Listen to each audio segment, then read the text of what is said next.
അതെ, ഈ ലോകത്ത് നമുക്ക് ആരോടും പറയാൻ പറ്റാത്ത ചില സങ്കടങ്ങളില്ലേ?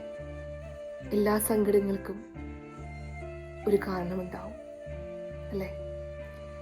ഒരുപക്ഷെ ആ സങ്കടങ്ങളൊക്കെ നമ്മുടെ ജീവിതത്തിലേക്ക് വരുന്നത് നമ്മളെ ഏറ്റവും ശക്തമാക്കി, നമ്മളുടെ ബലഹീനതകളെ നമ്മൾക്ക് ബോധ്യമാക്കി, നമ്മളെ ഏറ്റവും നല്ല വ്യക്തിയാക്കി മാറ്റുവാനായിരിക്കും.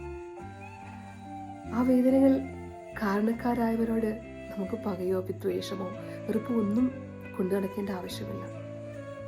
എത്ര സങ്കടമുണ്ടെങ്കിലും അതിനെല്ലാം അതിജീവിക്കാൻ സാധിക്കുമെന്നും ആ സങ്കടത്തിനപ്പുറത്തേക്ക് ഒരു വലിയ സന്തോഷം നമുക്ക് വേണ്ടി കാത്തിരിക്കുന്നുണ്ടെന്നും ഉള്ള വിശ്വാസം എപ്പോഴും കൂടെ ഉണ്ടാവുക.